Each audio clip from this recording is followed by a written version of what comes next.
Yes. ఇవాళ రేపు ఎక్కువగా ఈ రిలేషన్స్ కూడా ఎక్కువ ఇల్లీగల్ రిలేషన్స్ కూడా చాలా ఎక్కువైపోయాయి. హ్మ్. అసలు మెయిన్ వాటికి ఏం రీజన్స్ కారణం? చాలా రీజన్స్ ఉన్నాయండి. ఈ మధ్యలో మేము నా దగ్గరకొచ్చేవాళ్ళని చూస్తే అసలు ఆశ్చర్యమేస్తుంది. ఇలా ఆలోచిస్తున్నారా మనుషులు అని చెప్పి.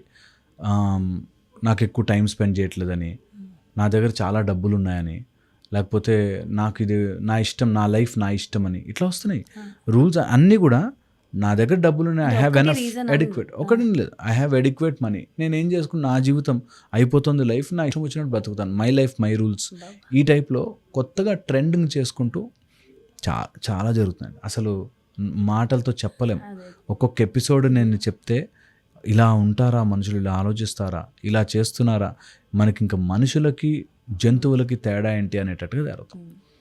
But that's how it is happening అంతే. ఎగ్జాంపుల్ మీరు చూసిన వాళ్ళలో ఒకళ్ళ థింగ్స్ ఒకళ్ళ వ్యూ అసలు ఒక్కసారి షేర్ చేయండి. అసలు చాలా ఉన్నాయండి.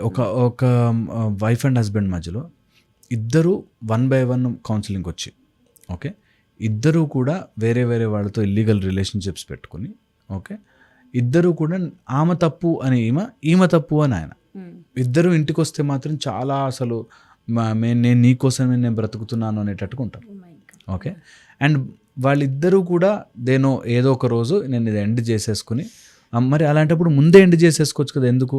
మా డబ్బులు పెండింగ్ ఉన్నాయండి, లేకపోతే అలా ఉంటే నాకు మా పిల్లలు ఎడ్యుకేషన్ పాడవుతుందని చెప్పి కలిసి ఉంటున్నానండి అని చాలామంది ఉన్నారు. అట్లాగా అంటే they know it is wrong but they do it అంతే. అలాగా ఒకతను పొలిటికల్ లీడర్, ఓకే, వైఫ్ని పని మనిషిలా కంటే, అంటే పని మనిషి కూడా ఇంకా మంచి మాటేమో, అంతకంటే నీచం కాళ్ళతో తన్ని అసలు ఇష్టం వచ్చినట్టుగా బిహేవ్ చేసి ఎవరిని పడితే వాళ్ళ దగ్గరికి తీసుకెళ్ళి నువ్వు షేక్ హ్యాండ్ ఇవ్వు, నువ్వు మాట్లాడు ఆయనతో అని చెప్పి ఊరికి ఆమె వచ్చి సరేలే ఎవరెవరితోనూ షేక్ హ్యాండ్ ఇవ్వమని చెప్పడము, వాళ్ళ దగ్గరికి వెళ్ళి కూర్చోమని చెప్పడము, అలా చేస్తాడండి ఆయన పొలిటికల్ గెయిన్స్ కోసం అంటారు. సో ఉంటారండి చాలామంది, చాలా రకరకాలు ఉంటాయి. ఆమె తట్టుకోలేక బయటకు వచ్చేస్తే మళ్ళీ ఆమె టార్చర్ పెట్టి మళ్ళీ వెనక్కి బయట తీసుకెళ్ళి కూడా బ్రతకనివ్వరు. అంతే కదా, వాళ్ళు ఒకసారి ఫిక్స్ అయిపోతే. అండ్ అలాంటి వాళ్ళని మనం డీల్ చేయలేం కూడా. మాకు పొలిటికల్ పవర్ ఉంది, నిన్ను డీఫేమ్ చేస్తాము, ఆ టైప్లో ఉంటారు. సో అందుకని అట్లా చాలామంది ఉన్నారు.